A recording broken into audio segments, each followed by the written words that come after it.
Right now on Morning News Now, campaign crunch with less than 2 weeks until Election Day. Both candidates are ramping up the rhetoric.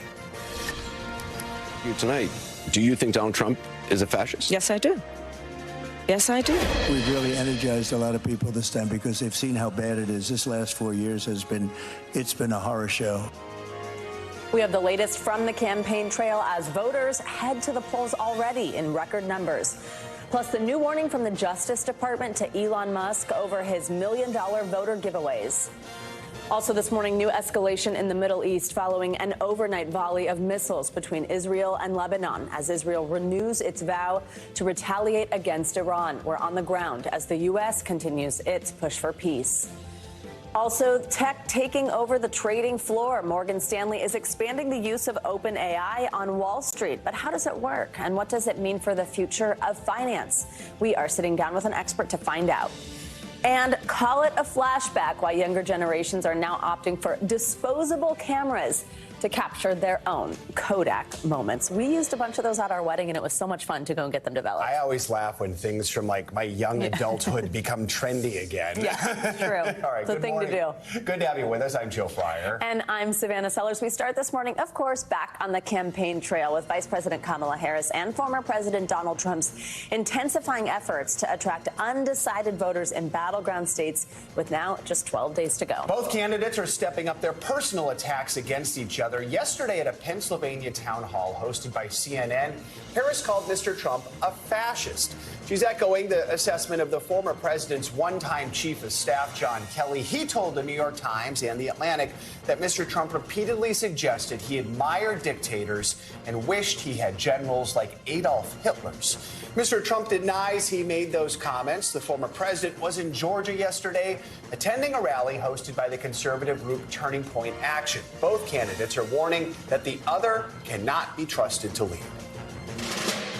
I do believe that Donald Trump is unstable, increasingly unstable, and unfit to serve. Do you think Donald Trump is a fascist? Yes, I do. Yes, I do. And I also believe that the people who know him best on this subject should be trusted. Our country is being destroyed and crippled by Kamala Harris, a person that got no votes. Therefore, she's a threat to democracy. We've got a team standing by to talk about all this and so much more. We start things off with NBC News White House correspondent Monica Alba and our senior national politics reporter Jonathan Allen. Good morning to both of you. Monica, let's start with you. So at this town hall, Vice President Harris really seized on these comments by Kelly. Tell us a little more about what she said and just her overall message at yesterday's event. Yeah, and it came, Joe and Savannah, after she took the step of giving her own statement, just specifically on the John Kelly comments from her residence in D.C. before leaving for Pennsylvania for that town hall. And here she continued to dial up some of her warnings about former President Trump, trying to use this and pitch this through the lens of the people who she says knew him best, of the people who were the guardrails when he was in office. Here's a little more of how she tried to make that case. I think of it as he's just putting out a 911 call to the American people. Understand what could happen if Donald Trump were back in the White House. And this time, we must take very seriously those folks who knew him best. Her big message here is also the idea that those people like former Trump Chief of Staff John Kelly or some of the others who were around him who've now come out and spoken out against him and are massive critics of Donald Trump won't be there for a second Trump administration. And so she's trying to highlight this idea that the potential for a second Trump term poses, in her words, more danger. And she's going to make that pitch on the Ellipse on Tuesday in this massive closing argument speech, where, again, it's notable location-wise that she's going to be speaking from the very site where Donald Trump spoke on January 6th, just right before the Capitol riot. Guys. John, let's bring you in here and talk about what we're hearing lately from Trump. You have new reporting out this morning that's looking at this tension between the campaign there focusing on policy issues versus Mr. Trump himself, the candidate, going off script and launching these personal attacks on Vice President Kamala Harris. Is that something his campaign is worried about or frustrated by? Good morning, Savannah. I'm not sure that they're terribly frustrated by it because I think they've anticipated for a long time. They've obviously seen Donald Trump on the world stage here for 10 years. They know that he's not great at sticking exactly to his message. What they are trying to do is keep him consistent with what the basic thrust has been, which is to talk about immigration, talk about inflation, talk about the wars overseas. And they do that because these are the issues that when you look at polls, the voters trust him more on than they trust Harris on. She, of course, has her own set of issues that people trust her on, including abortion and whether she's competent to do the job of president. But these are the ones Trump's folks want to stick to. He does always mention them, but often he trails off into other topics, including the personal invective against Kamala Harris that we've heard lately, and descriptions of the late golfer Arnold Palmer's equipment. That's a good way to put it right there, John. All right, so Monica, let's look ahead to today. We understand Harris will be campaigning side by side with former President Obama. What can we expect there? How does she plan to use the former president best in these closing days? Yeah, and really the last couple of weeks were all about trying to build out the persuasion arguments. That's why you saw her with former Republican Congresswoman Liz Cheney trying to make this pitch to some Republican or more moderate independent voters. Today, you're going to start to see a newer phase of the closing stretch and that closing argument that we were talking about. And she's going to enlist the party's biggest stars, former President Obama, who she will be with today in Georgia, alongside singer-songwriter Bruce Springsteen, who's going to lend his star power to this event as well. And then on Saturday, the vice president is going to be with former First Lady Michelle Obama. And these events are really meant to be moving into this mode of, okay, it's get out the vote time. It's time to really try to stress to people you have to make a plan to vote, vote early if you can, to try to really boost the turnout. So that's going to be the main message, while she still is going to talk about Donald Trump, and she's going to continue to play clips of him at his rallies, which is a new tool that she's used in the last couple of weeks. So expect that to continue. And then, of course, she's going to head to Texas tomorrow, which is significant because they're not necessarily looking to turn Texas blue, but it's about making this national argument that the vice president will focus on, which is all about reproductive freedom and abortion rights, which is a big part of her closing pitch as well. Joe and Savannah. John, we're going to talk more about early voting in just a minute, but we did see states like North Carolina and Georgia set records on their first day of early voting. What could that mean for this election, that people really are heading to the polls before November 5th? Yeah, I wish I could tell you, Savannah. I think after the election, we'll look back and say, oh, we should have known based on the early voting. I mean, what it tells me is that the two parties have done a pretty good job of maximizing the number of people that they can get to turn out early. Of course, the campaigns prefer people to vote early because that means the vote was banked. They're not going to forget to do it on Election Day. And it also means that the target group that the campaigns have to go after time and again, knocking on doors, making phone calls, gets that much smaller in terms of the people who've already voted. But, prognosticating based on early turnout is a tricky business. All right, Monica, John, thank you both for kicking us off this hour. We appreciate it.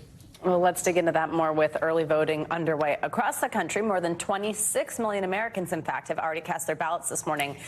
That's according to data collected by Target Smart. Democrats make up 43% of those voters. 39% are Republicans. NBC News reporter Gary Grumbach joins us now from Baltimore County, Maryland, where early voting kicks off today. It's also where one of the most expensive Senate races in the country is happening. Gary, so given Maryland's deep blue voting history in presidential elections, Kamala Harris, sort of a guarantee here to win it, but the Senate race is much more competitive and also very important. Walk us through the candidates and why Republicans are actually pouring so much money into a blue state. Hey there, Savannah. Yeah, polls have been open for about 8 minutes, and the sun is barely up. But as we can see here, dozens of people are already in line to vote at this early voting site in Baltimore County, just outside of the city of Baltimore. And as you're right, you're saying Donald Trump does have an uphill battle here in Maryland, to say the least. The last time a Republican won in Maryland for president was George H.W. Bush in 1988. But that's why all eyes here are on the much closer Senate race here between Angela Also Brooks and former Governor Larry Hogan. Also Brooks is the county executive of Prince George's County, one of the largest counties in the state, just outside of Washington, D.C., right across the Maryland border. Larry Hogan is the moderate Republican, two-time well-liked governor in the state. And the big story here is the money and how much money is being put into this race. When it comes to ad spending, both candidates have spent about $30 million between them and their allies when it comes to ads. So if you're watching local news in the D.C. area, in the Baltimore area, you don't need to be told this. You have seen ad after ad after ad, pro-Hogan, anti-Hogan, pro-Alsobrooks, anti-Alsobrooks. It has been nonstop here in the Baltimore area, guys. And Gary, bottom line, this race is unlike any other Senate race in the country because Alsobrooks and Hogan are relying on just totally different strategies when it comes to dealing with their respective parties' nominees for president with the top of the ticket. Talk about how they're each handling that. Yeah, Angela Alsobrooks, the Democrat, has been embraced by the Democratic establishment. We've seen Vice President Kamala Harris appear in ads for Alsobrooks. We've seen former President Barack Obama appear in those ads, and she's campaigning alongside some of the big names in Democratic politics. Larry Hogan is doing something a little bit different. He is trying to embrace Republicans without trying to embrace the leader of the Republican Party. He has said he will not vote for Donald Trump, but he did receive Donald Trump's endorsement. So that's something very unique about this race. Usually it doesn't go both ways like that. It's not usually a mutual situation like that. But he said he's not supportive of Donald Trump, and he, in fact, will not vote for him in November 5th. Guys. I know it's early, literally in the morning, as well as early voting, and you're going to be out speaking with voters soon as people start to wake up and get out there. But just tell us what we know about what voters seem to care about. What are polls showing about the state of the race? What do we know at this point about what Maryland voters are thinking?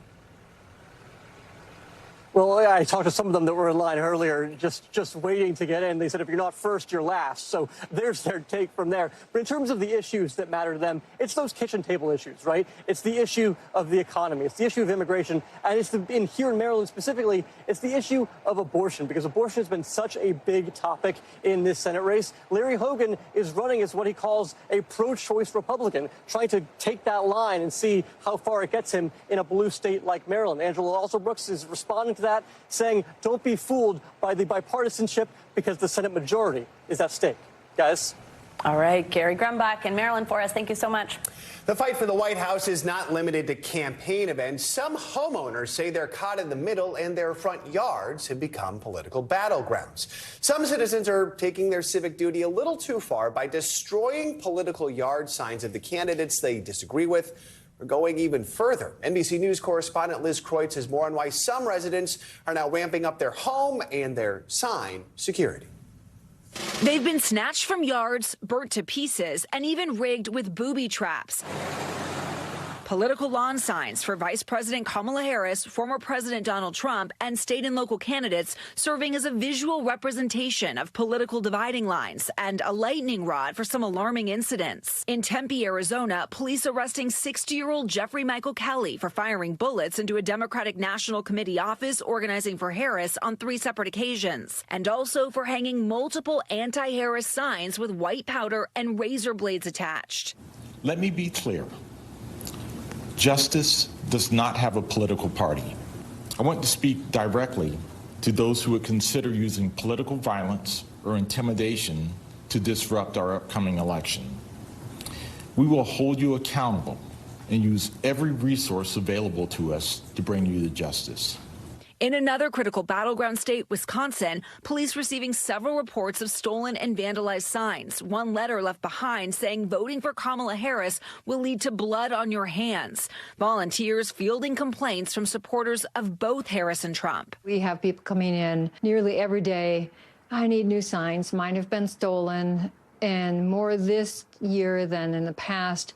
My signs have been damaged. I would guess it's 2 to 3 a day are telling us that they've had signs stolen. This election, there seems to be a lot more hesitancy to actually have people want to put a sign on their lawn. Trump supporter Ben Ganther says he isn't taking any chances after he had one of his signs stolen and another sign cut through. They didn't get the Trump sign this time because I had wrapped it in chicken wire. I'm not intimidated, but I just think they're desperate. A resident in Leesburg, Virginia, who also took matters into his own hands, sparking panic after rigging his anti-Harris sign with tripwire and alarms. Some neighbors called authorities over concerns the devices may be explosives, but the sheriff's office and fire marshal assuring residents the devices were legal. I'd like to find the tracker, John. And others taking a high-tech approach. Missouri resident Laura McCaskill putting an Apple AirTag on her Harris Walls signs after she says thieves stole them 3 times. Could you open the trunk of your vehicle and show us that it's not there? Using the GPS to track down these young men and their mother, all as cameras rolled. Police confirming to NBC News they are investigating the incident. Look at a video of this. This is where they all are. I'm sorry, this is funny. Why don't you just take them all? Here you go, liberals. With early voting picking up and tensions on the rise, both the sign thieves and their victims seem to agree on just one thing. It's so stupid. Just go vote. Just get out and vote on November 5th. Wow, AirTags. All right, Liz, thank you for that report. The suspect who was arrested in Arizona now being held on 3 felony counts of acts of terrorism and 4 more counts related to the shootings. His bond was set at $500,000. In the last few days, you may have heard of an unconventional effort to get out the vote. Tech mega billionaire Elon Musk's super PAC, America PAC, has organized a giveaway. I'm sure you've seen this, promising $1 million daily prizes to people in 7 swing states, chosen at random for signing a petition in support of First and Second Amendment rights. Here's the thing, though, that to sign the petition and enter the contest, contestants must be registered to vote, and federal law prohibits paying people to register to vote. A source familiar with the matter tells us the Justice Department has sent a letter to the Tesla founder warning that the giveaway in battleground states may violate federal law. The letter came from a section of the department that handles election-related prosecutions. NBC News Justice and Intelligence correspondent Ken Delaney joins us for more on this. Ken, good morning. So I'm curious about this. It may break the law. Tell us about the questions of legality surrounding this lottery-style giveaway Musk is organizing, and what else is in this letter. Good morning, Savannah and Joe. Well, we haven't seen the letter, but it is kind of a common thing for the Justice Department to do to warn folks when they're coming up to the line on campaign finance law. But the thing about this is we've talked to a lot of legal experts, and there is not agreement about whether this particular arrangement is illegal. Most people think it's in a gray area. Some people think it does violate the statute. Others do not. It doesn't directly pay people to register to vote, obviously. But as you said, it makes entering this contest, this drawing for $1 million, contingent on being a registered voter in these swing states. The other wrinkle here, though, is that the deadline to register for the presidential race has now lapsed in many of those states. So the idea that you're inducing people to register with a monetary reward is not even valid anymore. So it's probably likely that no further action is going to ensue from this. But it is interesting that the Justice Department decided to weigh in and send that letter. I mean, so yeah, Ken, I mean, Musk has already announced 4 winners. So you say there's probably no more action in addition to the letter. Could there be any more action the Justice Department takes against him if this keeps going? There certainly could, in theory, although, you know, remember, we're in the quiet period here. The Justice Department is not supposed to be taking action that could tend to affect the election. So if in the unlikely chance that they were contemplating criminal charges here, they would likely come after the election. There would be further investigation after the election. But Musk's PAC also changed the rules for this contest to sort of suggest that this person, whoever gets the $1 million, would actually be a spokesperson for the PAC. That may have been an attempt to respond to this letter, guys. So Musk has really thrown his support behind former President Trump in recent weeks, both campaigning with him as well as alone for him. At the same time, he's promoting election misinformation, disinformation on his social media platform X. With the Justice Department taking a look at this giveaway, maybe let's say nothing more happens there. Could what he's doing on X get him in any trouble if he's kind of under the microscope in any way? You know, what's interesting about that, Savannah, is that the Justice Department in the prior administration or in prior years really leaned heavily on X when it was under different ownership to purge the platform of misinformation and disinformation. And then they got sued, and there was a big legal case. It went all the way up to the Supreme Court. They eventually won. The Supreme Court said the government could do that. But it's made the government a lot more careful about trying to lean on these social media platforms about misinformation. And Musk has made it clear he doesn't care what the government says. He has a free speech right to put whatever he wants on that platform as long as it's not illegal. So no, the answer is no. I don't think the Justice Department is in a position position to take any further action. I think every American, though, should be cognizant of the fact that here you have the world's richest man pouring millions and hundreds of millions of dollars into the presidential race and also owning this major social media platform where he is promoting, in many cases, disinformation and conspiracy theories. But no, I don't think there's going to be any legal consequences from that, guys. All right. Ken, thanks as always. Some stormy weather's in the forecast for the Midwest, while those dry-tober conditions are gripping the Northeast still. Meteorologist Angie Lassman is tracking all that and more. Hey, Angie, good morning. Hey, good morning, guys. We just have a couple of thunderstorms across the Midwest. Yes, none that are going to really impact those in the Northeast. But how about those temperatures? A big difference with this cold front that we were watching work through this region here over the past 24 hours. We've got a big temperature drop for a lot of folks this morning. Temperatures into the 40s for Chicago. We've got mid-40s for Pittsburgh, 62 degrees in Philadelphia. And these numbers are going to feel a whole lot different than they did yesterday, especially as we get into the next couple of days. Where we're not going to feel much of a difference, where we're going to hold steady with summer-like temperatures, the middle of the country. Yesterday, we saw a lot of folks dealing with 90s. We saw the potential for records. Yesterday, we're going to see the potential once again today. Tulsa expected to hit 91 degrees. Notice how much warmer that is than normal. More than 20 degrees above where we should stand for this time of year. Low 70s is more like it for folks across this region. But instead, Shreveport heads to 92 degrees. We've got upper 80s in Jackson, stretching into Birmingham. The Southeast in on this action as well, and it stretches up into portions of the Midwest too.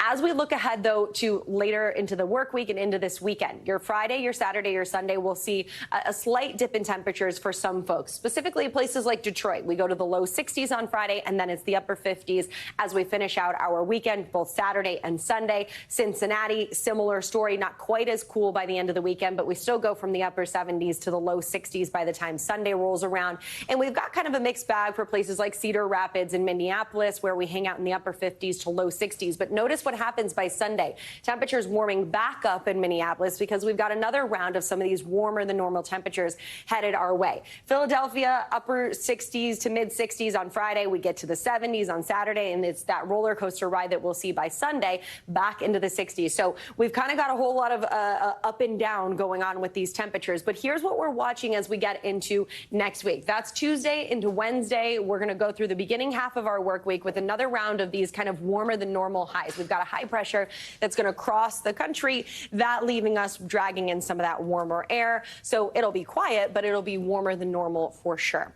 As for some of those storms that we mentioned earlier, just a couple of them, really nothing all that impressive, but a few showers and thunderstorms that we'll track across the upper Midwest as we've got a storm system working its way to the east. We're most concerned for some of those stronger storms, places like Iowa and Missouri, but really it's just going to be maybe a few of these that produce some large hail. We're not looking at a severe weather outbreak of any kind. Notice all that rain that works across the Great Lakes, but then kind of fizzles out before it gets to the Northeast, where we could really use some rain. We're going to continue to see those dry conditions as this cold front doesn't really bring us a whole lot of relief for those drought conditions, but we will see some of that rain working into parts of Chicago, Detroit, and Wisconsin. Big picture look for your Friday. A lot of sunshine out there. We'll see some of those showers and storms, and then we keep the sunshine going, guys, really through the entire weekend. A whole lot of sunshine for folks across the country, and really only a couple of spots that are dealing with a chill in the air. I have to say, I was in the Berkshires in the Hudson Valley the last few days, so thank you, because it was like the most gorgeous thing ever. Remember this, for when it's February. Was it warm? And it was nice. It was not didn't be different from here. It was nice and mild. And the leaves were perfect pretty, fall I'm weather. sure. It was gorgeous. The well, you're welcome, Joe. I was in Green Bay, Wisconsin, on the other hand, where I was freezing and people were in shorts, which I think is like your guys' that's jam. the Midwest vibe. That's about right. Thanks, Angie. Thank Of course. you. Coming up, it is a growing problem online. Dangerous supplements promising perfect bodies being pushed on social media. The new warning from the FDA and why one man called using the drugs one of the worst decisions he ever made. First, though, we're getting new information about a school hit in an airstrike in Gaza. We have the latest up next.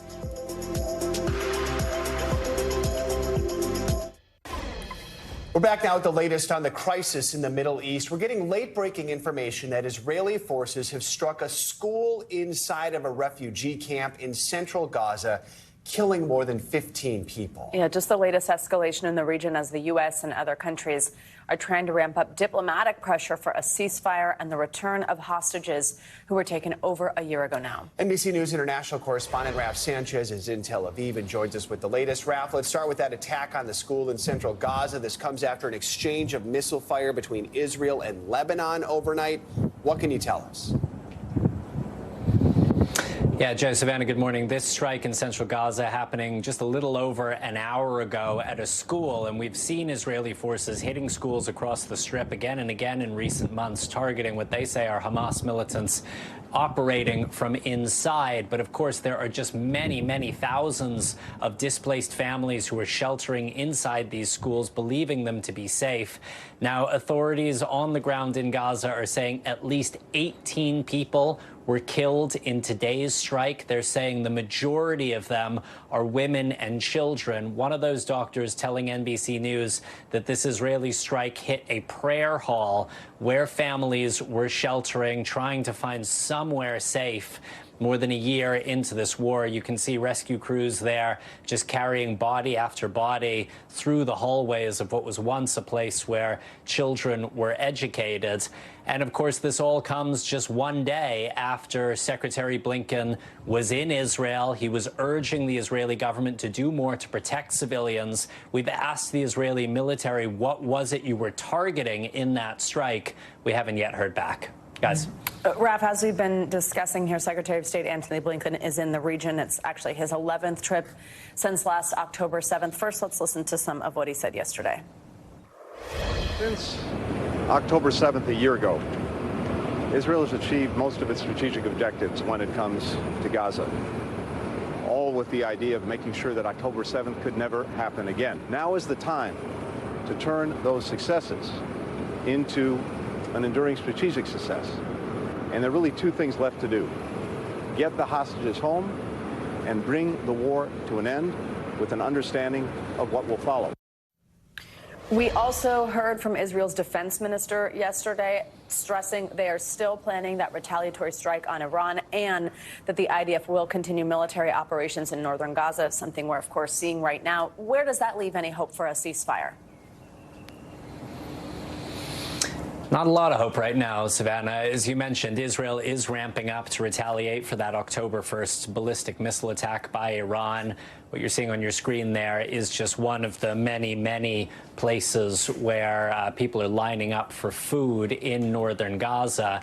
And we're at a point where, despite the fact that there is an ongoing Israeli military operation in the north of the Strip, there's an ongoing military operation in the north of the Strip. We are seeing this strike happening in the center of Gaza. We are seeing really just Israel apparently getting no closer to a point where it feels like it can declare victory and end this war in Gaza. Both Israel and the U.S. have said that with the killing of Yahya Sinwar, the hardline leader of Hamas in Gaza, might give an opportunity to restart negotiations. But right now, there's no sign of that happening. And Raf, we see some of the images you and your crew captured in Gaza in a bread line just recently. Raf, as always, thank you so much for your reporting. Appreciate it. Well, North Korea is amping up their development of ballistic missiles, with the country's leader making stops at missile bases. NBC News reporter Matt Bodner joins us with that and some other world headlines. Matt, good morning. Joe, Savannah, good morning. Let's kick things off today once again on the Korean Peninsula, where North Korean leader Kim Jong-un has been visiting strategic missile bases to inspect their readiness to deter the United States. According to North Korean state media, Kim said that U.S. nuclear capabilities are a growing threat to North Korea and that his missile forces and his military at large must be ready to counter U.S. forces. Kim's missile tour comes as tensions with South Korea are rising, as North Korea is sending troops to Russia to join Moscow's war against Ukraine. Kim, during his visit, called for modernization of his armed forces. He was joined, by the way, on these visits by his sister, Kim Yo-jong, who is seen as an increasingly powerful figure within the regime. Moving along now to the Vatican. Earlier this week, the Vatican and China agreed to extend an arrangement regulating the appointment of Catholic bishops within China. Essentially, the deal allows the Communist Party to have some input on selecting bishops, though the Pope does retain ultimate authority over this. The agreement has been enforced for some time, but historically it's renewed on a biannual basis. This latest extension covers a period of 4 years, which analysts tell NBC News indicates that there is a growing level of trust between the Catholic Church and the Chinese government. And we'll wrap up this hour right here in the UK, where a trove of almost 3,000 silver coins from the era of the Norman conquests has sold for more than $5 million. The coins were discovered by 2 amateur archaeologists back in 2019, and the purchase of the coins was made by a UK nonprofit tasked with protecting historical artifacts. The Norman conquests were the last successful invasion of this island, and that took place almost 1,000 years ago. Experts say that the coins, adjusted for 1,000 years of inflation, are worth about $50,000, suggesting that this trove belonged to a wealthy family or an individual. Wow. Back to you guys. Oh, that's pretty cool. Check your couch cushions. Matt Bodner, thank you very much. Coming up, it's been almost 1 year since the deadliest shooting in Maine's history. Now the family of the shooter is speaking out, what they're saying about that tragic day and how they're honoring the victims. That is coming up next. Welcome back. Tomorrow will mark 1 year since a mass shooting at a Lewiston, Maine bowling alley left 18 people dead. NBC Nightly News anchor Lester Holt spoke to both the father of one of the victims and the sister and brother-in-law of the Army reservist who carried out the shooting. I first met Leroy Walker on the worst day of his life. Leroy sat down with me less than an hour after learning his 57-year-old son, Joe, was one of 18 people murdered in a mass shooting in Lewiston, Maine. You're all going through a lot of pain right now.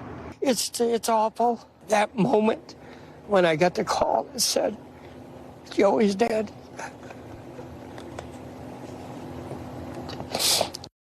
One year later, Leroy is still grieving and accepts that the man who did it, Robert Card, wasn't in his right mind. I never hated this man for what he did because I knew he was mentally ill somehow.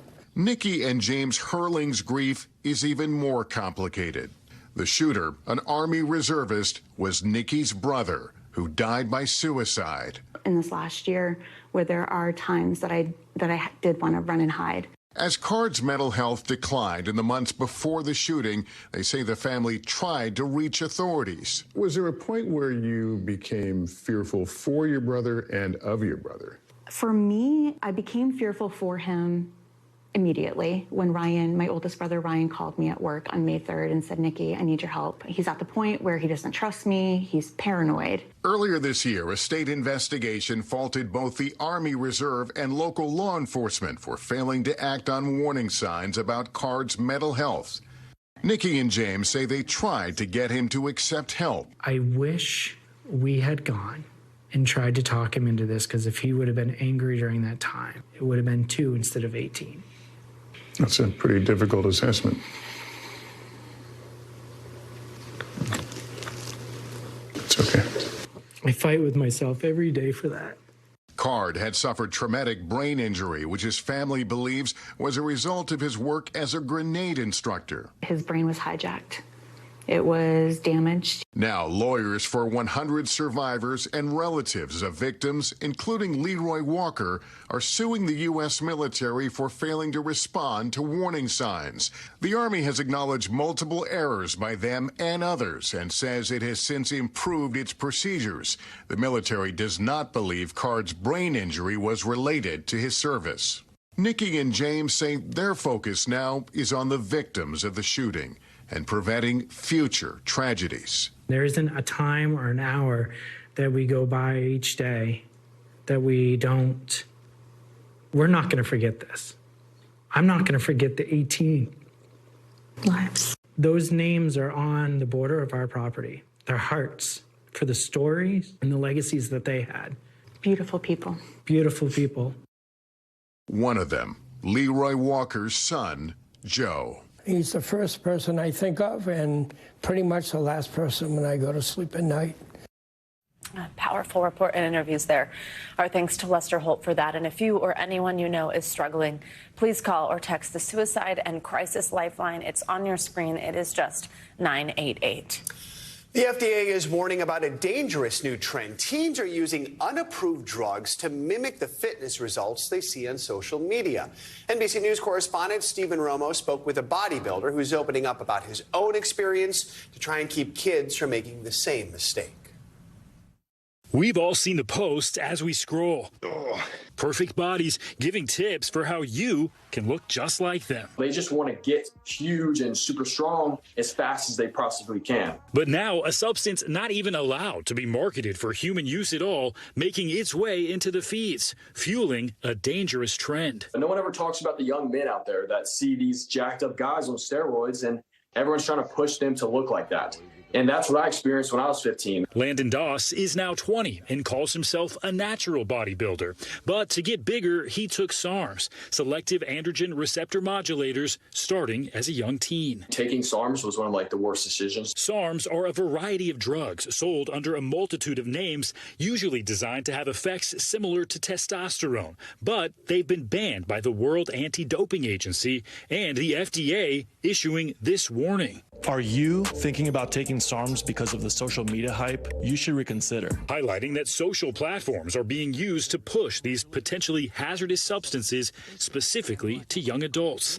And the side effects are numerous. I find men that have lost their hair. I'm seeing guys that have significant amount of pelvic pain and erectile dysfunction. I've also seen the profound inability to regain natural testosterone production and sperm production. Dr. Alex Tatum has worked with several patients trying to restore their hormonal health after using SARMs. We are seeing this explosion of influencers. In reality, they may be suffering from some pretty profound side effects. There's little oversight in SARMs production. That's why Tatum says they're usually labeled as for research purposes only, despite being marketed as fitness supplements. The FDA says it has issued warning letters and even pursued criminal actions against companies selling unapproved products. TikTok seems to have caught on. A search for SARMs sends you to a warning page, but plenty of content is still posted, and the products are easy to find and order online on other websites. TikTok and Instagram both pointed us to their policies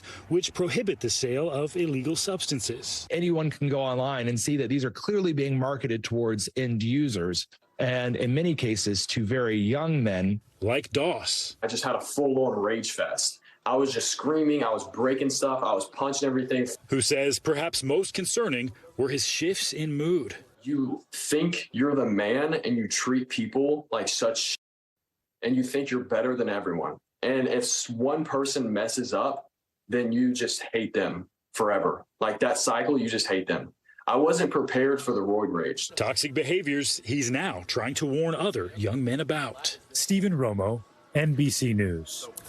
Coming up, AI hits the trading floor. Yeah, after the break, how one of the biggest names in finance is bringing open AI-powered chatbot tools to Wall Street. That's up next.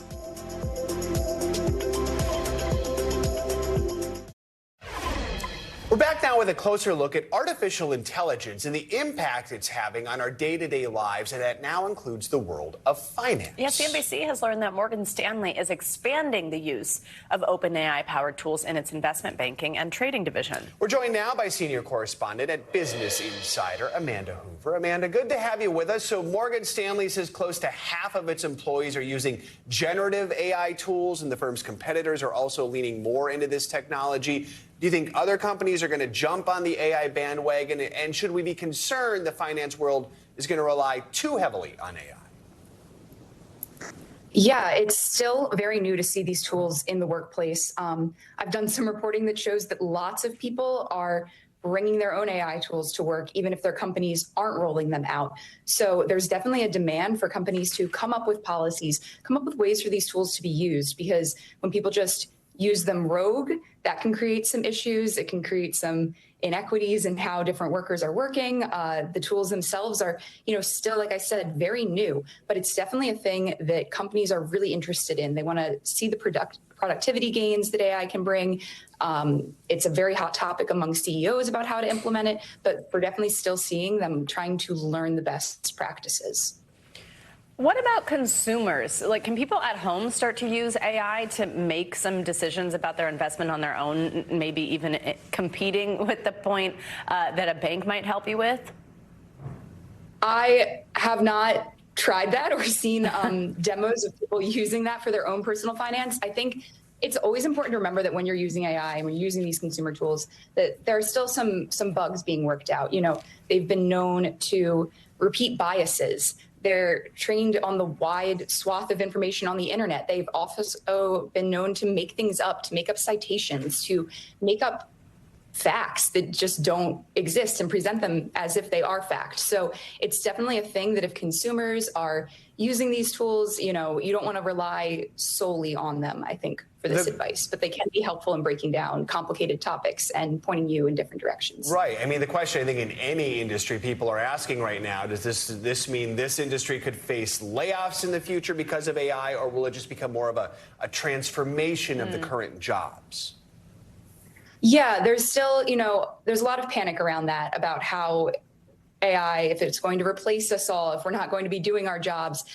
That's the panic that's come up so many times when we have new tech. And what we've seen instead often is that technology transforms the way that we work and transforms the way that all of us do our jobs, rather than fully replacing any of us. With AI, what we've seen so far is that some companies are laying people off, and AI is sometimes cited, but it's not necessarily as a one-to-one replacement for those workers. It's much more often that those companies want to pivot and invest further in AI. So they might close one division in order to move some of the investment and resources to another. But that does not mean that AI has taken over those jobs. All right. Amanda Hoover, thank you so much. Appreciate it.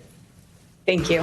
Well, another money news, Tesla shares are on the up and up after a big quarter. CNBC's Silvana Henao joins us with that and some other money headlines. Silvana, good morning. Hey, Joe. Hey, Savannah. Good morning. Yeah, shares of Tesla are soaring after the electric vehicle maker reported a better than expected quarterly profit following 2 straight periods of declines.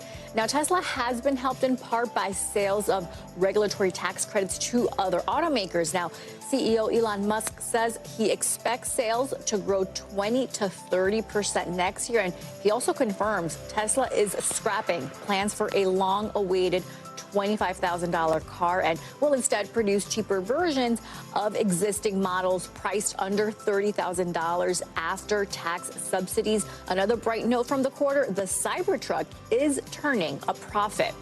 Meanwhile, Southwest Airlines striking a deal with hedge fund and activist investor Elliott Management, giving Elliott 6 seats on the airline's board of directors. Elliott has bought a sizable position in Southwest stock, allowing it to call for a special shareholders meeting where it was seeking to replace the company's chairman and CEO. Under this settlement, Elliott has called off that meeting and will no longer nominate directors for the board. In exchange, Southwest says chairman and former CEO Gary Kelly will move up his retirement date. And In-N-Out is no longer the fast food king in California. Original Tommy's, which was founded in Los Angeles in the 1940s, getting the crown this year in an annual ranking by Love Food.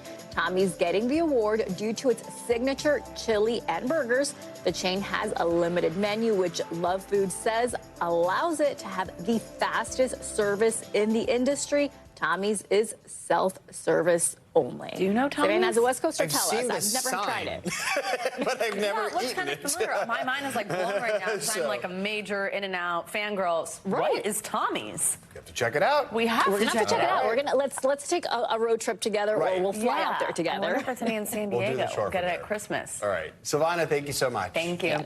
Well, this morning we are continuing a conversation. We've had a lot on this show all about changes in the workplace. A new survey by LinkedIn is offering new insight on how employees feel about those changes. It found 64% of working professionals globally feel overwhelmed by how quickly their job is changing. For more, we are joined by LinkedIn career expert Catherine Fisher. Catherine, good morning. Thanks so much for being here. So why do you think that is, overwhelmed specifically, that employees feel that way? And what are some of the biggest challenges, the things that are contributing to that feeling? Yeah, so, work changes all the time. That's not an unusual thing. What's different this time is that it's changing over very, different things. So you've got companies figuring out return to office, how to incorporate AI into the workplace.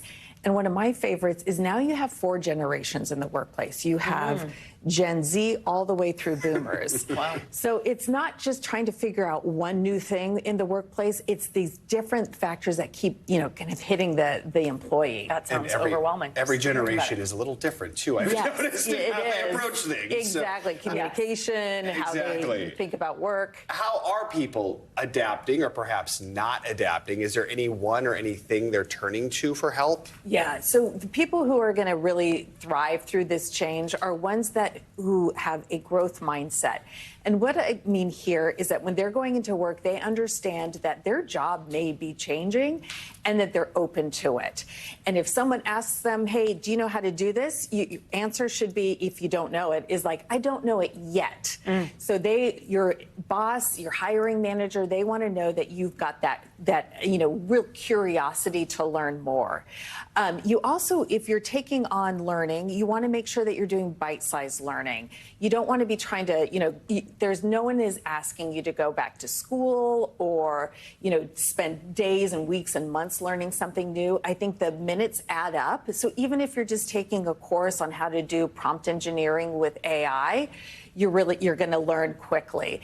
The other thing is leaning on other people who have gone through this change. So follow influencers in your industry who are also going through this. There's a lot of information out there to help you navigate this change. On that topic, more than 2/3 of people in your survey said that they are looking for more guidance, more support. Yes. What's your recommendation for how to get that? Yeah. So asking for help is a skill. And when you know when to go to your boss and when not to go to your boss, you always want to make sure that you're doing your homework, that you're asking your colleagues and your peers, hey, how have you dealt with this? Have you taken a course? Have you gone online to see what other people are doing before you go to your boss? The reason why I say it's a skill is there's also that point where your boss doesn't want you to be spending too much time. Like, go to them when you're like, I've tried everything, and give me some guidance on how to learn something new. How about for employers then? Is this impacting who they're even looking for candidates for jobs in the first place? It is. What we found is that hiring managers are looking for people with that growth mindset. So if you're interviewing for a job, make sure that you're coming prepared with examples of when you've learned something new, how you applied it, if your job changed, how adaptable you were. Because guess what? The boss that you're interviewing with, their job is changing as well. So they want someone who's going to, show up and be with them as they're figuring out this new world of work. Fascinating stuff, something I'm sure most of us can relate to. Catherine Fisher, thanks very much for being here this morning. Thank you. Well, in a digital age, they may seem like artifacts from a bygone era. I don't know about that, but these disposable cameras are making a big comeback. It's a little extreme. Why this staple of the 90s is finding new life with the younger generation.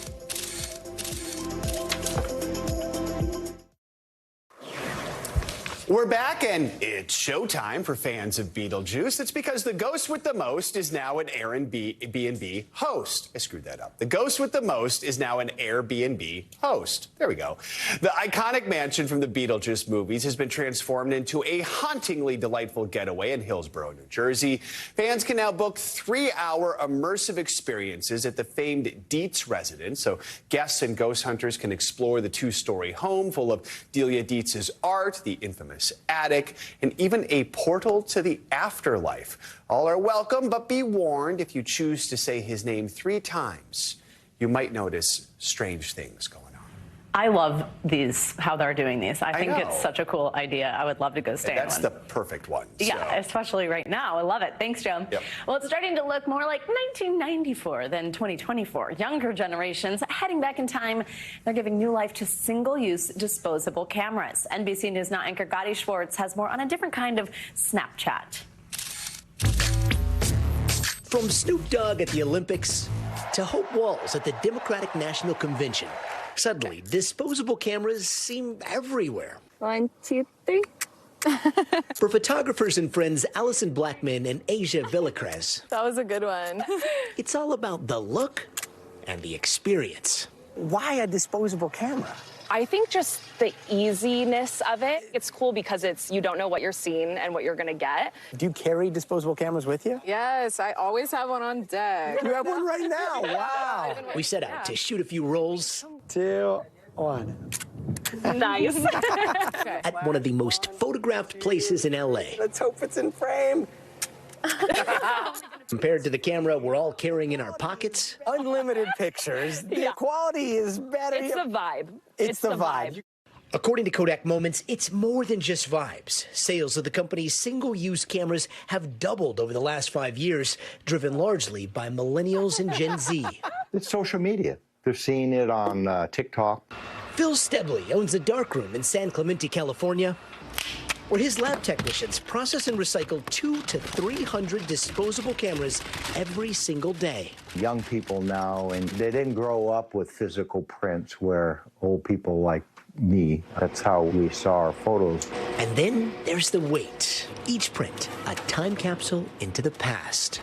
It's the beauty of it. It's kind of like Christmas morning, opening up your photos and seeing and remembering all those little moments. Gotti Schwartz, NBC News, Los Angeles.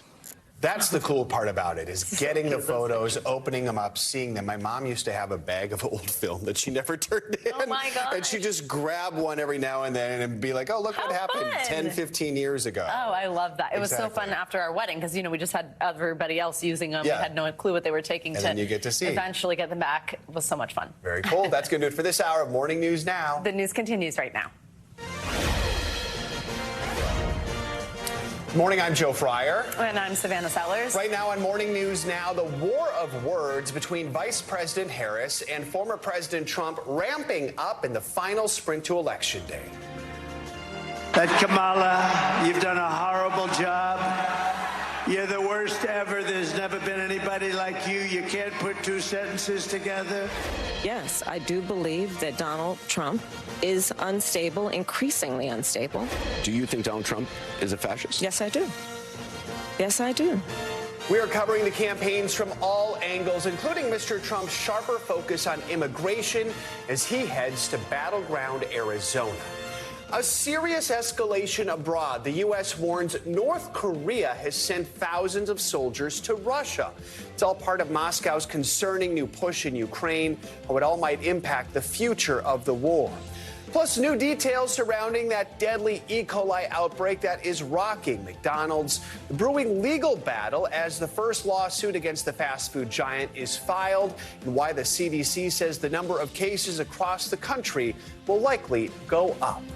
And we might be a few days out from Halloween, but it's never too early to start thinking of the holidays. Later in the hour, the big retailers slashing prices ahead of that busy shopping season because we know there are a few folks out there who are already done with their holiday shopping. Yeah, well, and we know there are many who won't start until Christmas Eve, which is me. I love seeing the Christmas trees in the store, though. That's very exciting. Good Thursday. I'm Savannah Sellers. And I'm Joe Fryer. We're going to begin this hour with the race for the White House. Election Day 12 days away. Both candidates focusing on undecided voters in battleground states while stepping up personal attacks on each other. Vice President Harris appeared at a CNN town hall in Pennsylvania overnight. She called Mr. Trump, as you just heard a moment ago, a fascist, with the former president hitting back at an event in Georgia. NBC News senior Washington correspondent Hallie Jackson has the latest. Hey there, good morning to you. And new polling now shows this race remains extremely competitive, with new Wall Street Journal numbers showing former President Trump up by 2 points nationally over Vice President Kamala Harris. That's a reversal from 2 months ago when including third-party candidates, but all of it is well inside the margin of error. That's as the vice president sharpens her message to undecided voters, casting Mr. Trump as a threat to democracy, and he tries to redirect. With 12 days until Election Day, former President Donald Trump on attack. Our country is being destroyed and crippled by Kamala Harris, a person that got no votes. Therefore, she's a threat to democracy. That's as former Trump officials and the Harris campaign highlighted why they see him as an existential threat after Mr. Trump's former chief of staff, General John Kelly, told the New York Times earlier this week Mr. Trump falls into the general definition of fascist. Vice President Kamala Harris responding at a CNN town hall. He's just putting out a 911 call to the American people. Mr. Trump blasting Kelly as tough and dumb, saying he made up a story out of pure Trump derangement syndrome. The vice president asked directly. Do you think Donald Trump is a fascist? Yes, I do. And later reiterating that when asked about voters who might consider a third party because of the Biden administration's handling of the war in Gaza. For many people who care about this issue, they also care about bringing down the price of groceries. They also care about our democracy and not having a president of the United States who admires dictators and is a fascist. Mr. Trump, for his part, ramping up the rhetoric. You have to stand up and you have to tell Kamala Harris that, Kamala, you've done a horrible job. You're the worst ever. At the town hall, the vice president also pressed on immigration, asked about her past comments calling a border wall stupid when funding for a wall is part of a compromise bill the vice president often touts. Is a border wall stupid? Well, let's talk about Donald Trump and that border wall.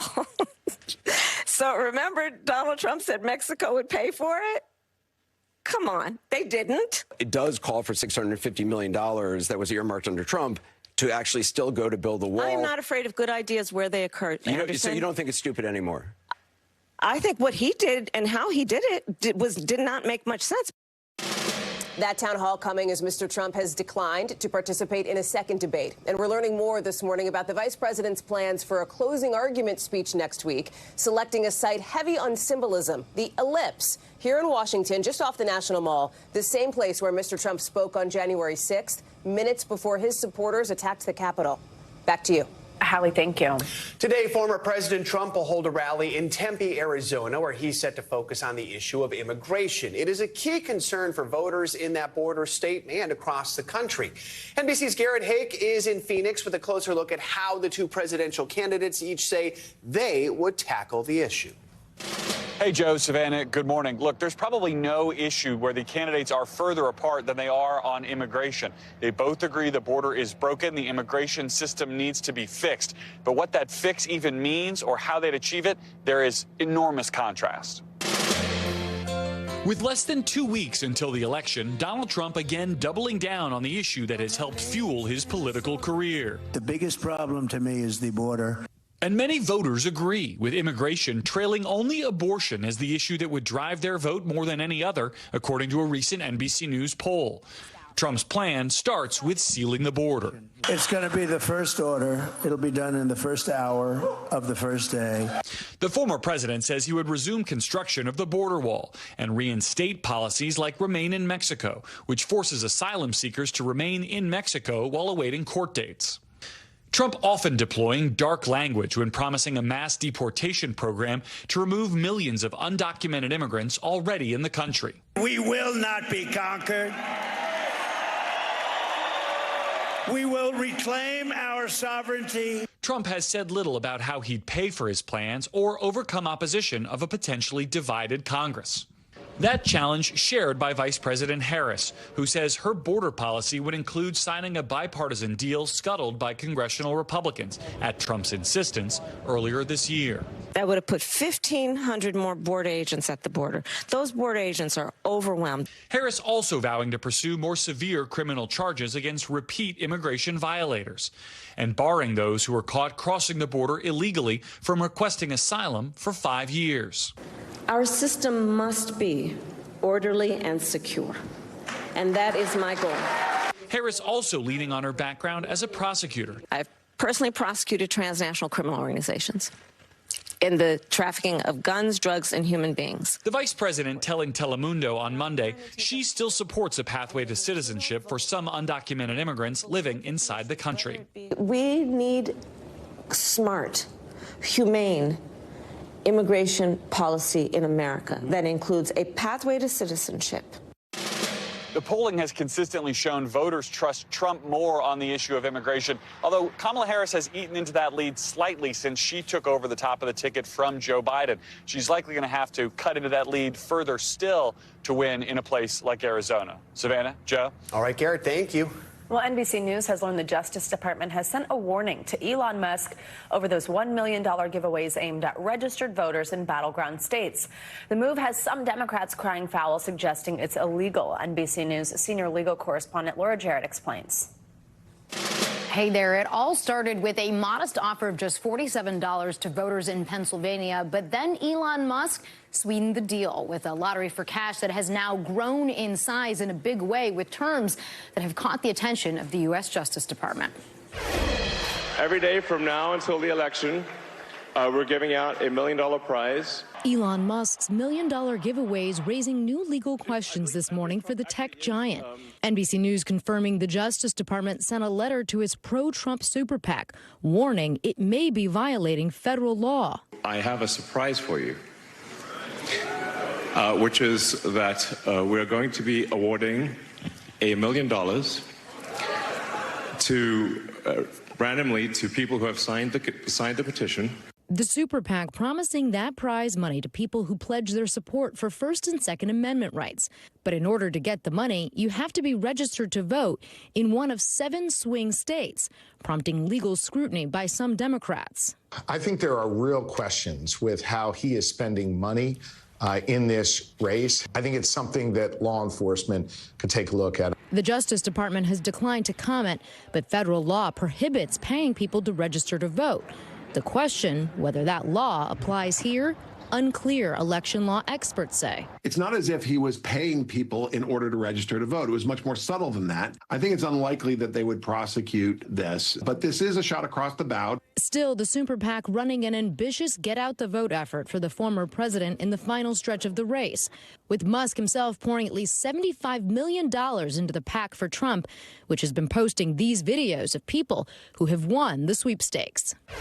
Now, it's unclear if the DOJ actually brings a criminal case against Musk for all this, with voter registration in Pennsylvania having already ended on Monday. We reached out to Elon Musk and his super PAC for comment on all this, but have not heard back. Back to you. All right, Laura, thank you very much. Also this morning, we're following new developments tied to the war in Ukraine. Defense Secretary Austin confirms reports that North Korean troops have been sent to Russia for training and could be deployed to Ukraine. NBC's chief international correspondent Keir Simmons is inside Russia and has the latest. Hey there, good day to you. All day we've been watching President Putin clasp hands with world leaders on these screens and smile. But his foreign ministry has been forced to brand allegations that North Korean troops are now here in Russia as fake and hype. These are satellite images of North Korean troops at a base in Russia's Far East, South Korea's National Intelligence Service says. Evidence that Kim Jong-un has sent thousands of soldiers to support President Putin, according to the U.S. We assess that between early to mid-October, North Korea moved at least 3,000 soldiers into eastern Russia. A potentially dangerous international escalation in the Ukraine war. Here in Russia, Putin defying Western attempts to isolate him at a summit shoulder to shoulder with President Xi of China and alongside U.S. security partners like Egypt, the UAE and Turkey. On stage 2, President Pezeshkian of Iran. The U.S. accuses Russia and Iran of election interference. This week, intelligence officials said America's adversaries may try to incite post-election violence. Outside, amid tight security in Kazan, 3 18-year-old Russians use Google Translate to tell us who they favor in the U.S. election. Donald Trump. Donald Trump. They admit they don't know who he's running against. They say they have a friend who fought in Ukraine. Polling suggests most Russians now want peace, though not at any price. We love everyone. You love everybody? Yeah, yes. We're Russian. But posters here urge them to join the Russian army and the war. A message this morning that Kim Jong-un appears to support.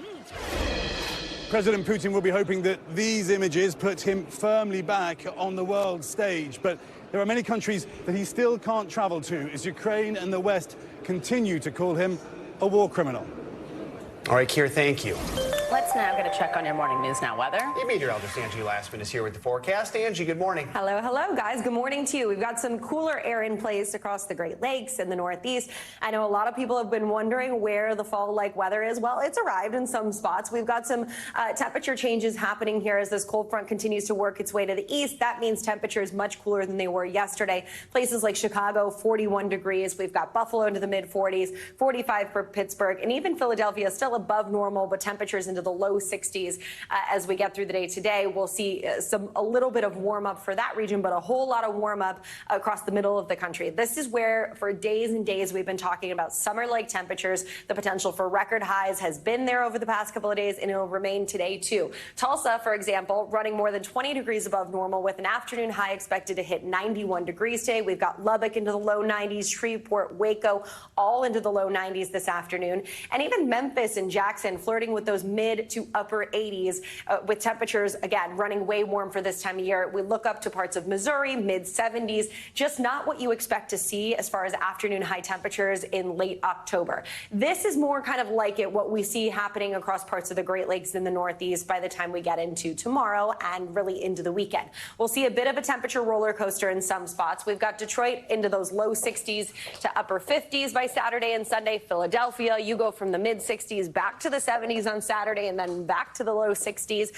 But notice what happens in Minneapolis, upper 50s, and then we see warmer temperatures arriving by the time Sunday rolls around. We are going to see a bit of a warming trend here as we get into early next week across this region, both Monday, Tuesday, and even into Wednesday, where temperatures will be running, again, more than 10 to 20 degrees above normal. So don't get used to the fall-like conditions. One thing to note, though, we still have breezy conditions and, of course, those really dry grounds. This is going to leave us with the potential for some more some more fire issues. There we go. Red flag warnings are up for parts of New Jersey, so heads up there. That'll last through your day today.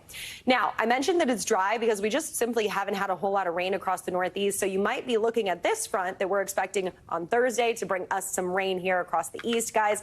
Unfortunately, that all fizzles out, and instead the rain sticks to parts of the Midwest where they will see a couple of spots potentially becoming strong storms. All right. Thank you, Angie. Appreciate it. We've got much more to come on this hour of Morning News Now. After the break, the new warning from the CDC over that deadly E. coli outbreak linked to one McDonald's staple. But first, more turbulence at Boeing this morning. A major strike rolls on amid a myriad of headwinds facing the company. Our Tom Costello has the latest next.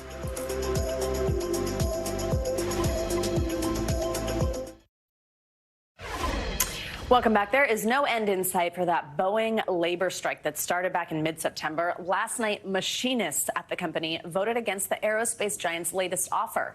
Let's bring in NBC News senior correspondent Tom Costello, who has the details. Hey, Tom, good morning.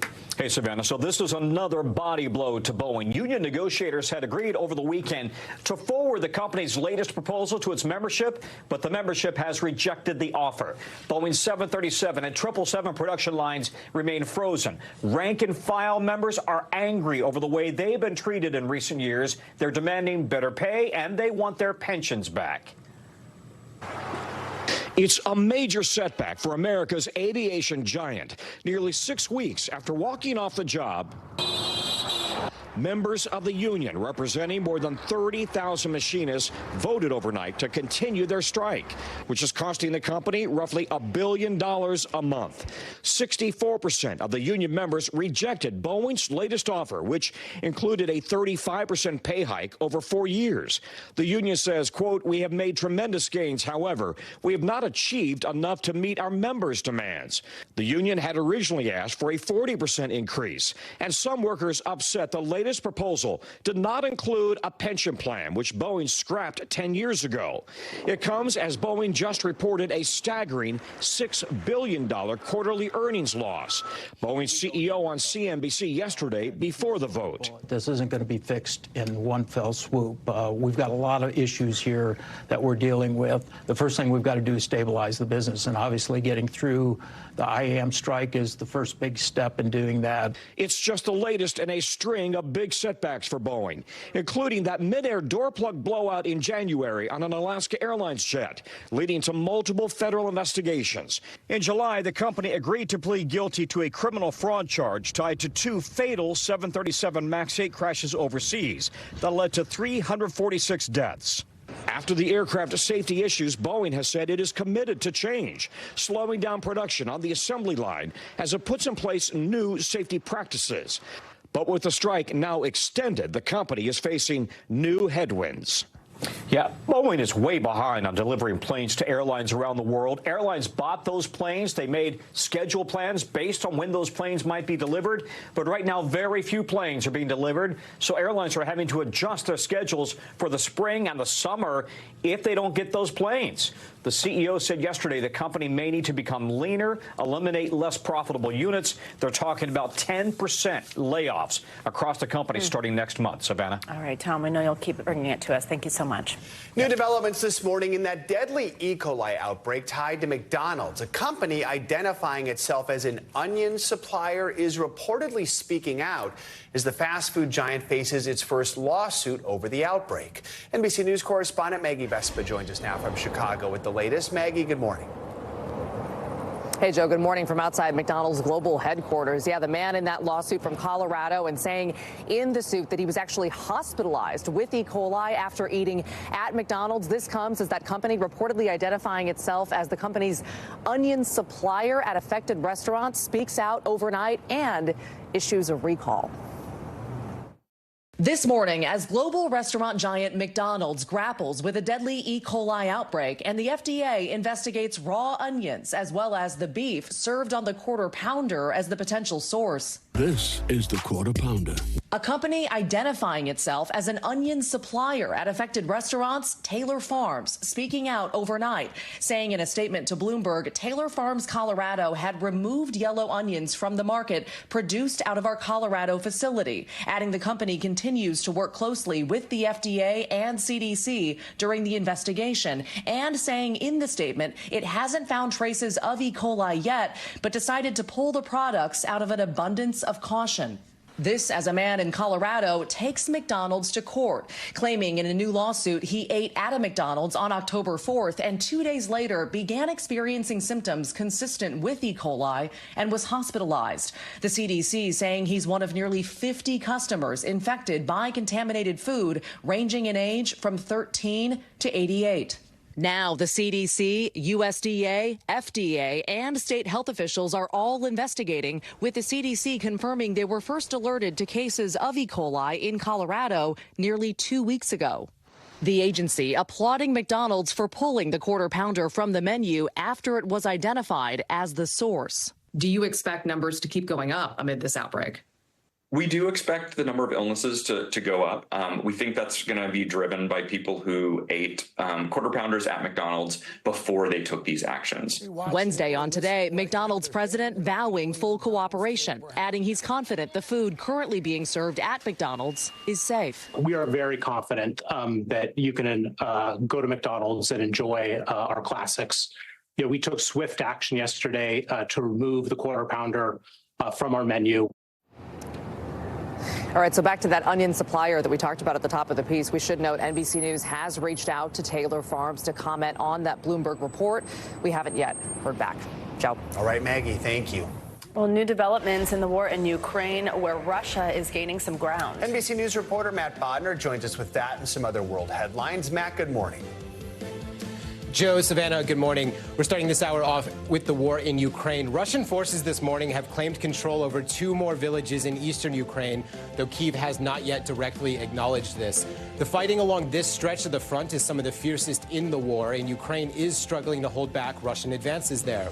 Fighting is raging around a third town in the area, and experts warn that if Ukrainian forces fail to hold back that advance, it will open the way for Russian forces to seize the main objective of their offensive in this sector, and that would be the key logistical hub of Pokrovsk. These gains come as North Korean troops arrive in Russia and are expected to join Moscow's fight in the near future. Moving along now to Turkey, where at least 5 people have been killed in what authorities are describing as a, quote, terrorist attack on one of the nation's top defense contractors. The attack took place on the Turkish Aerospace Industries facility, which manufactures fighter jets and other hardware for the Turkish military. The Turkish military, for the record, is the second largest in NATO. There's not yet any information on who was behind the attack, but local officials say that 14 people were injured and that some of them are in serious condition. The attackers reportedly arrived in a yellow taxi, and 2 explosions at the facility have been reported. And we'll wrap up this hour in Chile, where the construction of the Vera Rubin Observatory is nearing completion. The observatory's claim to fame, its telescope will essentially be the world's largest digital camera. The observatory's mission is ambitious and straightforward. For the next decade, the telescope will take 1,000 images of the entire night sky every night. It'll do this by taking an image every 30 seconds, and that'll generate about 20 terabytes of data per day. The scientific attention will focus on anything in these images that moves or changes brightness. Given the scope of that data, AI will obviously play a major role in detecting objects that fit this criteria. The expectation is that over a decade, this approach will uncover tens of billions of stars and galaxies that we've not yet seen or cataloged. Wow. Back Very to you cool. guys. I can't wait to get the images from that. Matt, thank you so much.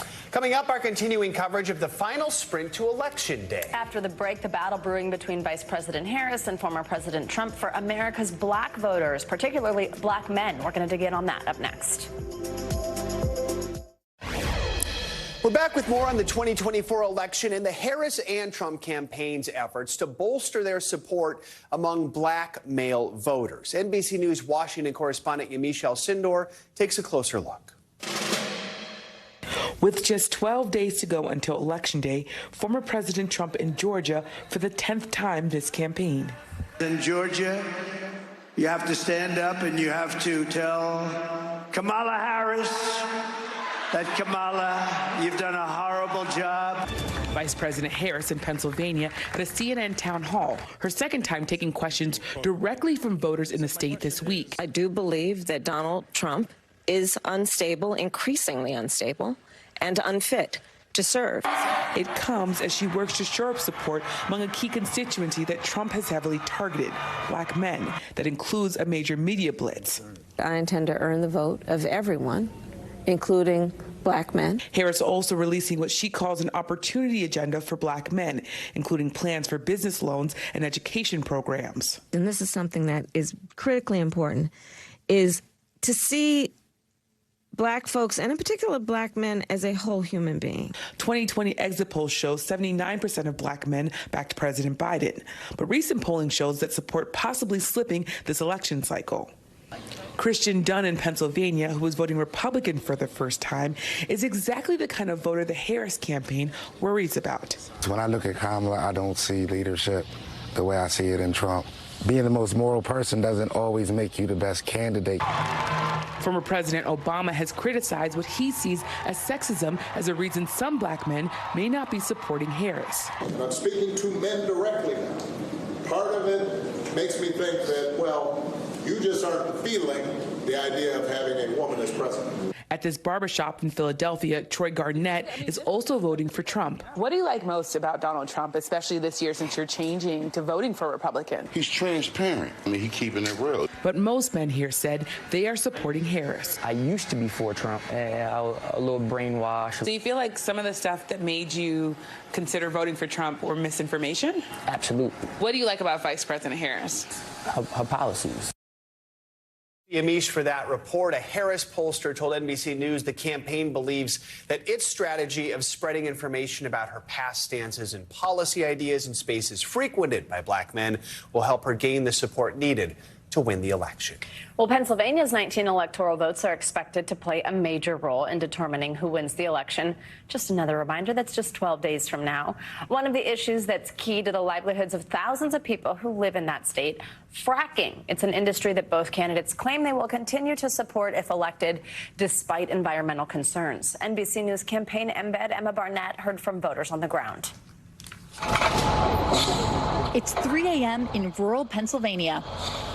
Nothing new for John Stewart and Cameron Energy Company in a part of the state that has been transformed by a technique to extract gas and oil. Fracking is the shorthand for hydrofracture, where we pump water and sand into the ground under pressure. Once the rock has broken, we have that fracture, which releases the oil and gas trapped inside, and which has spawned an industry that employs tens of thousands of people in Pennsylvania. Cameron Energy Company has 1,800 of these oil wells, and this particular oil well will pump more than 100 gallons of oil just today. To win the White House in November, Vice President Kamala Harris or former President Donald Trump will likely have to win Pennsylvania, meaning their stance on fracking could be a decisive one. If anybody here believes that you will let your energy industry continue like fracking, you should immediately go to a psychiatrist. For John, Trump feels like the obvious pick. When he was in office, we had a much better outlook for our business. Harris has said she does not want to ban fracking, something she was explicit about in last month's debate. I will not ban fracking. I have not banned fracking as Vice President of the United States. But that was not her position in 2019, when she first ran for president. There's no question I'm in favor of banning fracking. It's this flip-flop that makes it hard for some Pennsylvania voters to trust Harris when it comes to fracking, but not Robert Baer, who oversees union workers who do the drilling and the well capping. The Biden-Harris administration has taken notice of how important energy, specifically gas, is. The U.S. is the world's biggest oil and gas producer and has remained so under the Biden-Harris administration. Despite this data, that trust factor egged on by Trump looms large. She doesn't line up with my views. She wants to get rid of the things that I do for a living. But Democrats like Frank Gray say Harris is the better option. And I think that's what she will enforce, that we do not want to pollute the land or pollute the waters and the air. There are ways to do it safely, and it's going to create a lot more jobs for the American people. And while voters in the fracking industry may not agree on who to vote for, the ones we spoke to say fracking is critical to Pennsylvania. The energy policy of this nation has to include fossil fuels in the near term. There's just no way around it. The question is, can we survive without fracking in our modern society? The answer is no. Something both candidates are aware of in the final push to Election Day. Emma Barnett, NBC News, Howe Township, Pennsylvania. Coming up, some welcome relief for shoppers coming just in time for the holidays. We may not have hit Halloween yet, but that's not stopping some big retailers from slashing prices on everyday goods. So should you cash in now or wait until Black Friday? We're going to dig into the deals next.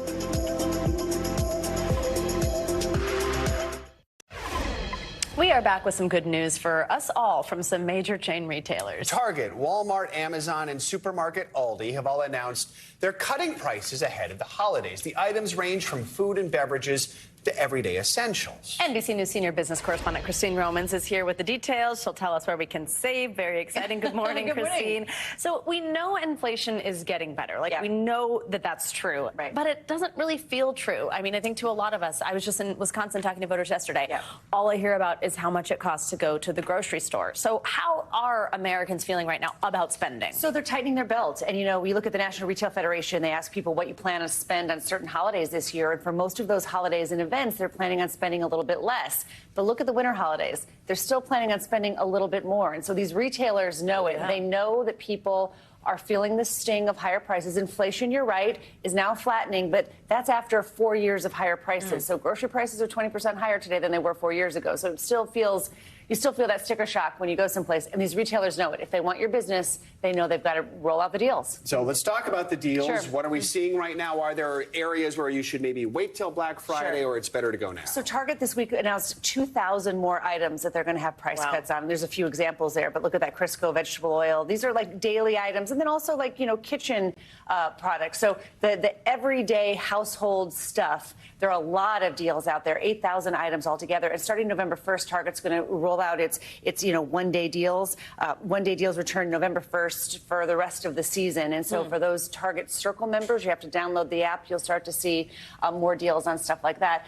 And then you've got, you know, Walmart, you've got Costco, you've got almost everybody has this real kind of frenzied energy around making sure that you don't go someplace else to get these day-to-day products because they really want your business. I know you love when I treat you like my personal shopping consultant, but I am going to need to know where I can get an artificial Christmas tree before Thanksgiving. So we'll talk about that later. Let's talk about the price of food because that, like I mentioned, is where so many people just feel the pain weekly at the grocery store. What can you see there, especially because Thanksgiving is usually one of the most expensive grocery store trips? And for another year in a row, Walmart and Aldi both have a deal. Walmart's calling theirs the inflation-free Thanksgiving meal, 8 people for less than $7 a person. That's 29 items on sale. And then Aldi is promising that its prices this year for Thanksgiving food will be lower than 2019 prices. They've done this before. In fact, last year I went to an Aldi just to check it out to see what was happening. Full of people really cheap prices. So if you can find your Aldi, that they know that you're making an extra trip to find them because the prices are less. In addition to groceries, the thing people always talk about is gas, and there are some places to get some savings on gas. So gas prices have been trending down in the first place, but Amazon Prime members can get 10 cents off a gallon at some 7,000 different gas stations for Amazon Prime members only. So 10 cents a gallon, Amazon is saying that amounts to about $70 a year for the typical driver. So that's kind of a new deal there. And then also gas prices nationwide, experts tell me, should be below $3 a gallon by Thanksgiving. So you're already seeing gas prices come down, and you have some of those other deals. But also check out your Costco. Costco always has lower than average gas prices. And, you know, people use apps to try to find the cheapest gas. But the good news is the gas has been going in the right direction. And you asked me, what should you wait for Black Friday? So Retail Me Not and other experts tell us what you wait for are like gaming consoles, earbuds, the technology stuff that can be really popular around the holidays. These sales we're seeing roll out right now are for things like gas and groceries and kitchen gear. Yeah. But it might be the other stuff, the gift kind of stuff that will be cheaper later on in the fall. The pro of gas at Costco, you can get a hot dog. Yes, you can for $1.50. And it's so freaking good. Christine, thank you so much. More news for your wallet this morning, including some breaking numbers on America's job market. CNBC's Silvana Henao joins us with that and other financial headlines. Hey, Silvana, good morning. Hey, Savannah. Hey, Joe. Yeah, we are just getting a fresh snapshot on the state of the economy. Jobless claim applications for jobless insurance fell, but continuing claims have hit the highest level in almost 3 years. And this could just sort of give the Fed just more ammunition to kind of keep an eye on what's going on before either raising rates, cutting rates or keeping them where they are right now.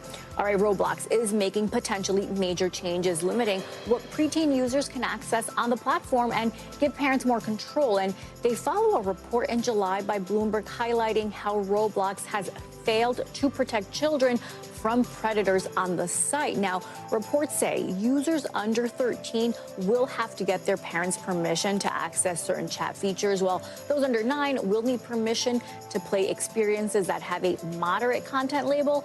Parents will also be able to link their account to their child's so they can update controls and access stats about their kids' usage, such as daily screen time and their friends.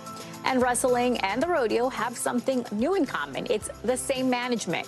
TKO, that's the parent company of UFC and WWE, striking a deal today to buy professional bull riding, IMG, and On Location for more than $3 billion. PBR puts on more than 200 events a year for more than 1 million fans. On Location provides luxury hospitality for major sporting events such as the Super Bowl, the World Cup, and the Olympics.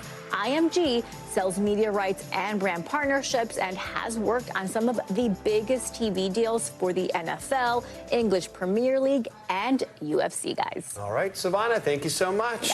We are, of course, 12 days from the election. There's another piece of evidence showing the race for president is neck and neck. Yeah, it comes from CNBC's latest All-American Economic Survey. So that looks at the presidential election from that economic perspective, but also nationally, and talking to 1,000 people across the country with an emphasis on the all-important swing states. It shows former President Donald Trump leading Vice President Kamala Harris by just 2% nationally. That is well within the margin of error. CNBC senior economics reporter Steve Leisman joins us now to talk more about the results of this survey. Steve, good to have you with us. So walk us through just what this poll is, the results, and what we're really seeing on a national level and also the battleground states. Okay, so we have 1,000 respondents from around the country, plus another 400 from the battleground states. Take 200 from the battleground, about 600 from the battleground states. What we show is, as you said, 48-46, Trump by 2 points within the 3.1% margin of error, unchanged from our August survey. But in the battlegrounds, it's pretty much the same, 48-47. So they end up being essentially a microcosm of the country. It's like thinking like New York and Texas balance each other out in the national one. But Wisconsin, Michigan, North Carolina, they have New York and Texas inside of themselves. So that's how we get there.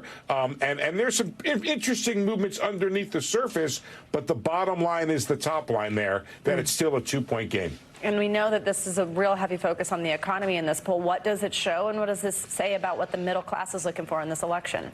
So fascinating results here. Trump seems to lead on all the major economic issues.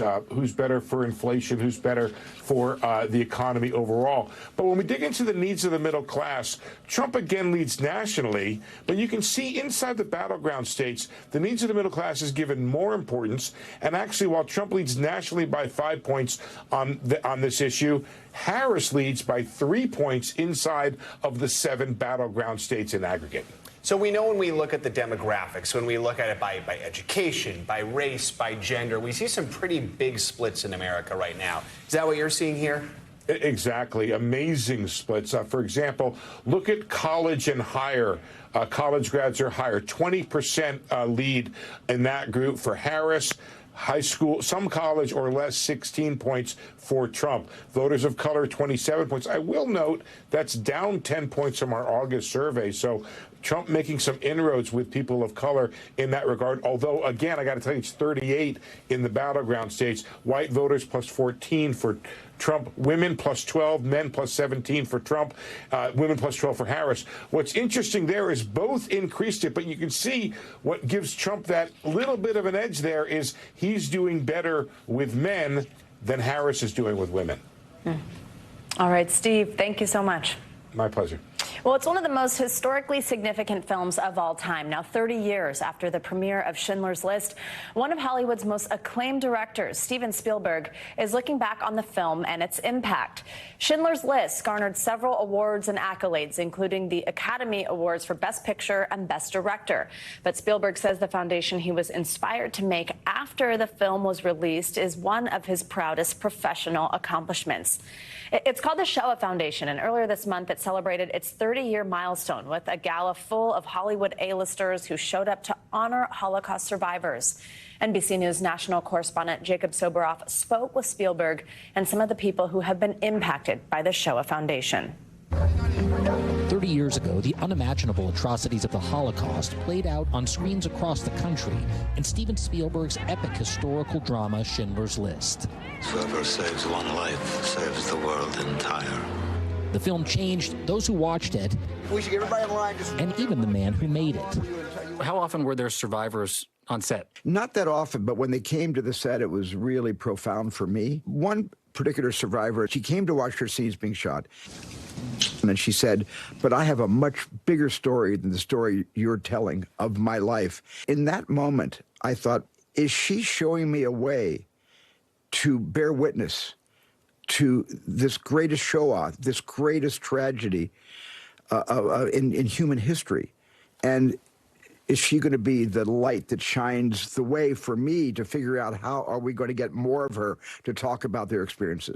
That spark would become the USC Shoah Foundation, the organization created by Spielberg dedicated to recording and sharing the stories of survivors of genocides. Dr. Robert Williams is the executive director of the foundation. I can show you a document showing the path of persecution of an individual, but then I can show you the testimony of the individual whose name is on that paper. And in doing that, your eyes open. Among those stories of survival is that of now 93-year-old Selena Biniaz.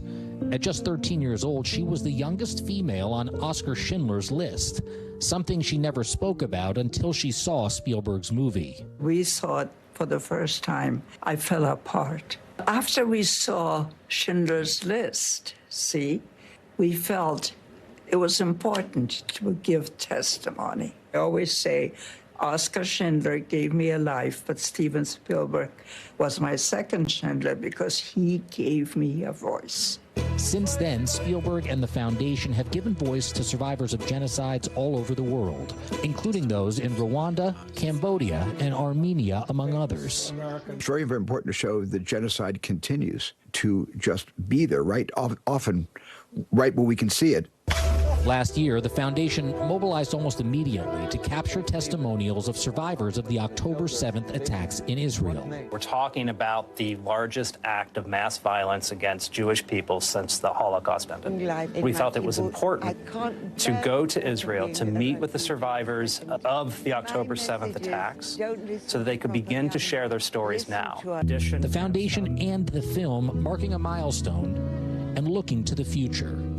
Do you see it as the 30th anniversary or the beginning of the fourth decade? I see it as the beginning of the fourth decade because there is so much more we need to expose the world to, so many more true stories that the world has to see. I want people to be able to hold hands and say together, there are certain things that we must never forget. Our thanks to Jacob Soboroff for that story. There are less than 250,000 Holocaust survivors still living today. The Shoah Foundation is in a race against the clock to gather as many as they can. Coming up, back in the New York groove. After the break, what Liberty fans can look forward to when the new WNBA champs take Manhattan for a ticker tape parade like no other. We've got a preview up next.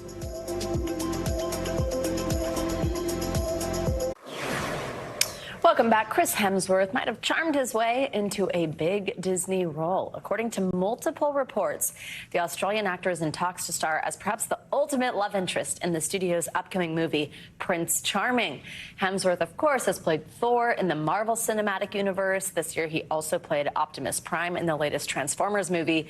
Now, Disney has not officially commented on the casting, and not many details are known about this new project. It's not even clear if it'll be live action or animated, but Wonka filmmaker Paul King is set to direct. I am all for a Prince Charming spinoff. That would be great. I love the side-by-side, too. It's like, does he look like him? Does he? Anyway, all right. Finally this hour, a parade fit for champions set to take place this morning right here in New York City. That's right. Fans are celebrating the New York Liberty with a ticker tape parade just days after the team won the first WNBA title in the team's 27-year history and New York's first basketball championship in over 5 decades. NBC News correspondent Emily Aketa joins us now from the parade route here in Manhattan with more. Emily, good morning. It looks like I see some folks lining up already behind you. Talk about what fans can expect and what the energy's like.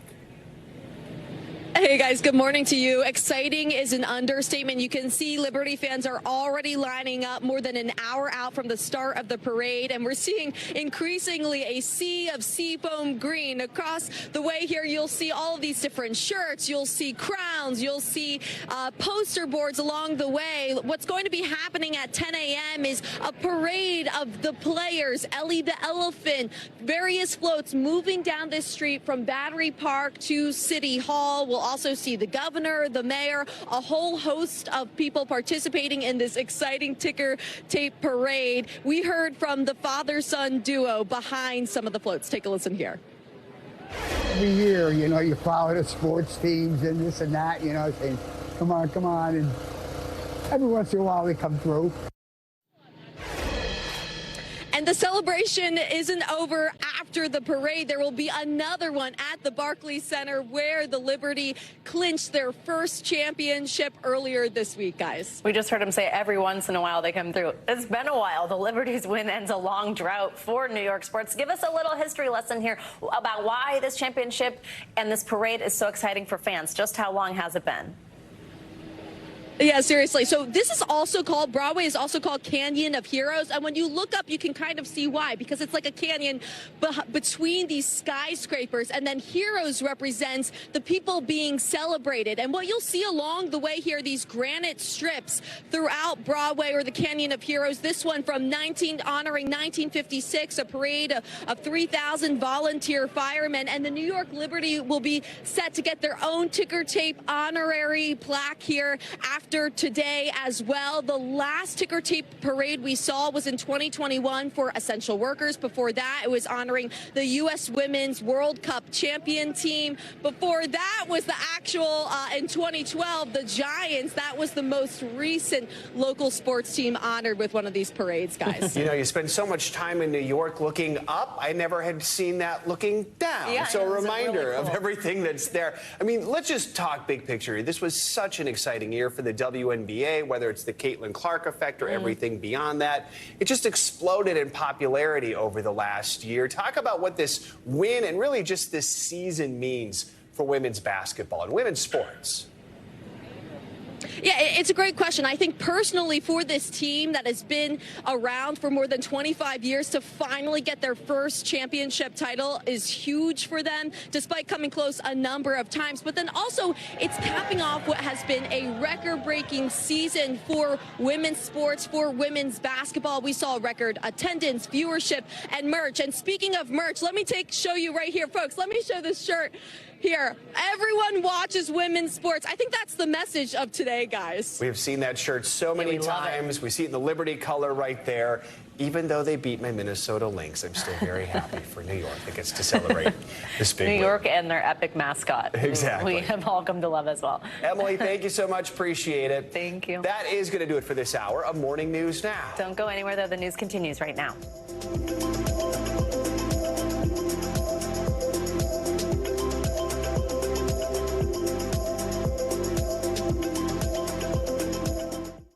Thanks for watching. Stay updated about breaking news and top stories on the NBC News app or follow us on social media.